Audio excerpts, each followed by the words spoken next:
IPL 2024 సీజన్లో భాగంగా ఉప్పల్ వేదికగా జరిగిన Sunrisers Hyderabad Rajasthan Royals మ్యాచ్లో టాలీవుడ్ హాట్ యాంకర్ నటి అనసూయ భరద్వాజ్ సందడి చేసింది. కుటుంబ సభ్యులతో కలిసి ఈ మ్యాచ్కు హాజరైన అనసూయ సన్ రైజర్స్ హైదరాబాద్ జట్టుకు మద్దతు తెలిపింది. మ్యాచ్ ఆసాంతం గ్యాలరీలో సందడి చేసింది. సన్ రైజర్స్ బ్యాటర్లు భారీ షాట్లు ఆడినప్పుడు ఎగిరి గంతేసిన అనసూయ క్యాచ్లు వదిలేసినప్పుడు అయ్యో అంటూ బాధపడింది. ఇందుకు సంబంధించిన ఫోటోలు, వీడియోలు నెట్టింట వైరల్గా మారాయి.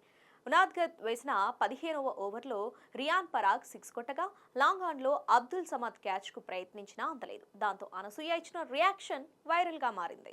అనసూయతో పాటు శ్రీముఖి, వర్షిణి, ఇతర టాలీవుడ్ ప్రముఖులు సైతం ఈ మ్యాచ్కు హాజరయ్యారు.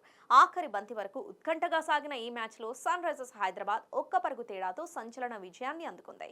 రాజస్థాన్ రాయల్స్ గెలుపునకు చివరి బంతికి 2 పరుగులు అవసరమవగా భువనేశ్వర్ కుమార్ స్టన్నింగ్ డెలివరీతో వికెట్ తీసి సంచలన విజయాన్ని అందించాడు. ఈ గెలుపు నేపథ్యంలో నెటిజన్లు సోషల్ మీడియా వేదికగా ఫన్నీ కామెంట్స్ చేస్తున్నారు. మైదానంలో అనసూయ అరుపులు, సన్ రైజర్స్ మెరుపులు అంటూ మీమ్స్ ట్రెండ్ చేస్తున్నారు. ఈ మ్యాచ్లో ముందుగా బ్యాటింగ్ చేసిన సన్ రైజర్స్ హైదరాబాద్ 3 వికెట్లకు 201 పరుగులు చేసింది.